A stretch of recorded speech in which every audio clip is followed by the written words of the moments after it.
Don't call me a hipster. I'm really not. Sure, I wear secondhand flannel and drink too much coffee, but I don't do it for irony or aesthetics. I just genuinely like the things I like, especially vinyl records. There's something timeless, tactile, and, I don't know, sacred about them. The scratches, the faint pops, that warm ambient fuzz that fills the silence between tracks, it makes music feel more real, like you're not just hearing it, but sharing a moment with someone long gone. My mother got me a Crosley turntable for Christmas 4 years ago. That little suitcase-style player lit the fuse. Since then, I've filled every spare corner of my apartment with records. Crates of classic rock, shelves of obscure jazz, and rows of beat-up blues LPs. I hunt them at Goodwill, spend hours elbow-deep in the bins on record store day. But garage sales? That's where you find the real treasure, the forgotten gems buried under piles of dusty books and old clothes. This story starts at one of those sales. It was a quiet Saturday morning, the first warm weekend of the season. The sun had barely crested the rooftops when I pulled up to a faded ranch house with half a dozen folding tables on the lawn. An older couple, maybe in their 70s, were sipping coffee and chatting with passersby. A cardboard sign marked records, $1 each, made my pulse quicken. Most of it was junk Christmas albums, kids' music, show tunes. But then I found the crate. A dusty old milk crate tucked under the table, half hidden behind a plastic tub of VHS tapes. And in it, Miles Davis' Kind of Blue, Sonny Rollins, an early Art Tatum, even a first pressing of Time Out by Dave Brubeck. I practically trembled as I loaded them into a reusable grocery bag I kept in my trunk for exactly this kind of moment. But there was one record I didn't remember picking up. It had no title, no label, no artist name. The sleeve was jet black and warped from water damage, giving it a blotchy, diseased look. It felt strange in my hands, heavier, somehow, than the others. I chalked that up to imagination and slid the record out of the sleeve. The vinyl was in rough shape, caked with dust, grooves worn deep like erosion through stone. The center label had been scratched into oblivion, as if someone had taken a knife to it. Deep gouges obliterated whatever writing had once been there. But I'd heard worse. I'd rescued records from basement floods and car trunks and made them sing again. I figured I'd give it a shot later that night. After a long day, I finally got home, sorted through my finds, and stacked the new arrivals by the Crosley. The mystery record sat on top like an uninvited guest. I picked it up, ran a cleaning brush over its surface, and placed it carefully on the platter. I pulled the arm across and heard that satisfying click. The motor hummed. The record began to spin. I dropped the needle onto the outer rim and waited for that nostalgic crackle and hiss. And boy, did I get it.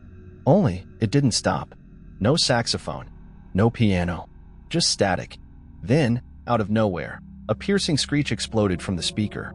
I winced, yanked the volume knob down to halfway, and leaned closer. Somewhere beneath the chaos, a voice was trying to break through. I could hear it. Muffled, distant, like it was trapped behind glass. I leaned in, trying to catch the words. They didn't make sense. It wasn't another language. Not exactly. The syllables were twisted, like someone was speaking through a dream. Familiar but wrong. The more I tried to understand, the more nauseous I felt. My stomach churned. My skin prickled. I lifted the needle and stopped the turntable. Headache blooming behind my eyes, I decided to call it a night. I turned off the light and crawled into bed. Now, here's the thing about me. I can't sleep with noise. No fans. No TV. Not even music. I need pitch-black silence. So imagine my surprise when I was startled awake hours later by the faint whirr-click of the turntable powering back on. I froze. The red power light glowed in the darkness, casting a weak halo across the room. I hadn't touched it. Hadn't set it to autoplay. The needle had dropped again, all on its own. And then the voice began. This time, it was crystal clear. I don't know why I do it, the voice said. Male. Calm. Conversational. Not a performer. Not a DJ. Just a man, speaking plainly, as if he were chatting over coffee. I mean, don't get me wrong. I want to do it. I love it. I certainly don't try to stop myself.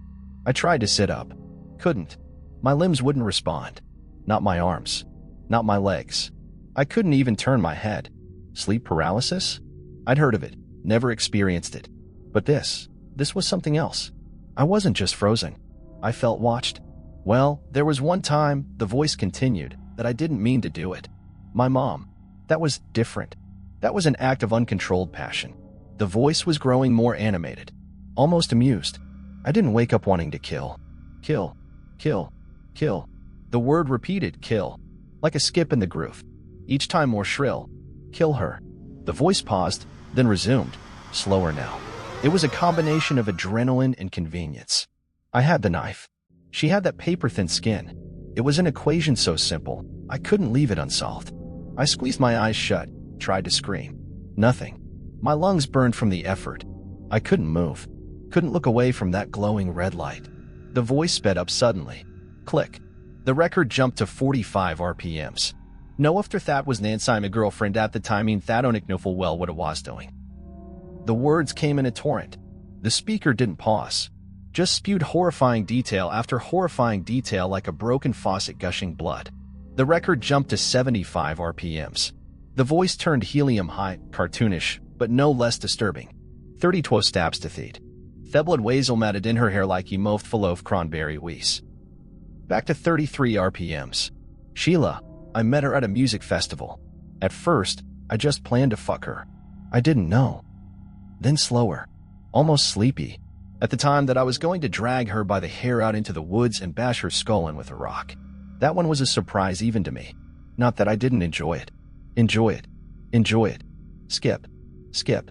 Skip. Enjoy it. Enjoy it. Enjoy it. The laughter started next. It was a deep, grating laugh that seemed to rattle the speaker cone. I thought the vinyl was skipping again, until I realized it was just the man laughing. Over. And over. And over.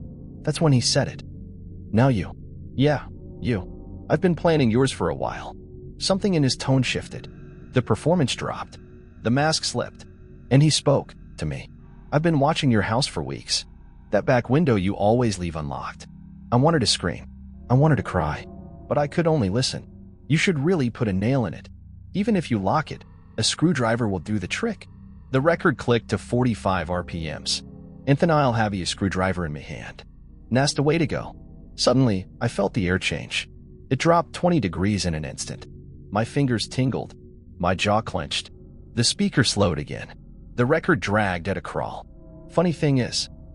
Funny thing is. Funny thing is. Funny thing is. The words looped endlessly, each repetition softer. You don't even realize I'm talking to you. Silence. You know how easy it is to follow someone home? The final line shattered me. Home? From a garage sale. Click. The record stopped spinning. The red light stayed on. I woke up screaming. This time, I could move. My limbs flailed wildly, blankets tangled around me like spider webs. The red light on the turntable had vanished. The room was silent again, except for my own ragged breathing. I scrambled for my phone. 3:16 a.m. Every light in the apartment was flipped on within seconds. I pulled the needle off the vinyl and yanked the power cord out of the socket, then stood there, shaking. That had to be a dream, didn't it? I mean, I knew about sleep paralysis. People hallucinate, hear voices, feel like they're being watched. But the detail, the way that voice spoke, how it knew about the window. I crossed the room, heart still pounding, and checked the back window. It was unlocked. I locked it. Then I nailed it shut, just in case. Morning brought no relief. I kept telling myself it was just a dream, just a hallucination. But when I went to check the turntable, the record was no longer spinning, but the tone arm had been moved inward, as if someone had played through the entire side. I hadn't touched it, not since I unplugged it. I took the record off the platter and turned it over in my hands. Just clung to the grooves like pollen. I examined the scratched-out label again. Something about it made my skin crawl. Not just the damage, but the way it had been scratched. It wasn't random. It looked deliberate, like someone wanted this to be untraceable. Against my better judgment, I slid it back into the sleeve and tucked it into a drawer. I wasn't going to play it again, ever. Still, I couldn't help myself. Later that day, I drove back to the garage sale. The folding tables were gone. The yard was empty, but the house was still there, faded green siding and all. I knocked on the front door. No answer. I tried again. Nothing. A neighbor across the street noticed me and wandered over. She was in her late 60s, carrying a little dog in one arm and suspicion in her eyes. "You looking for someone?" "Yeah," I said, trying to keep my voice calm. "There was a garage sale here yesterday. Older couple, white hair, maybe in their 70s. She squinted at me. "Sweetie, nobody's lived there for months. The Jenkins family passed away last winter. Gas leak. Whole house was empty ever since. My blood ran cold. No one's been inside. She shook her head. Bank owns it now. What? I didn't answer. I just thanked her, got in my car, and drove home in stunned silence. I barely slept for the next few nights. When I did, I dreamed of voices and static. Needles dropping themselves onto spinning records. A man's whisper at the edge of my consciousness. Then one morning, I found a package at my doorstep. No return address. No stamps. Just my name written in blocky capital letters. I opened it with shaking hands. Inside, a record sleeve. Black. Warped. Mold-stained. A second copy. I dropped it. It clattered to the floor like a weapon. I didn't even check if the vinyl was inside. I just grabbed both copies, stuffed them in a box, and drove to the city dump. I tossed the records into a pit of trash and walked away. Or so I thought. Because that night, the voice came back. I didn't own a single working turntable anymore. I had unplugged, boxed, and trashed everything. And yet, as I lay in bed, I heard it. The faint crack-pop fuzz of vinyl playing in the dark. I knew that sound. I knew it too well. Then came the voice. You thought you could throw me away. It was calm. It was close. It wasn't coming from a speaker. I told you. I've been planning yours for a while. Something scraped across my floorboards. Then, closer. I'm already inside. I sat bolt upright. My room was empty. The door was shut. The turntable, gone. But something had been in there with me. I knew it. The next day, I called in sick. Then I did what I should have done from the beginning. I went to the police.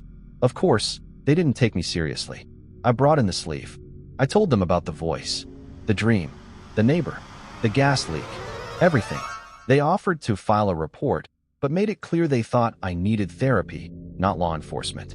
The only one who seemed even slightly interested was a young rookie who pulled me aside on the way out.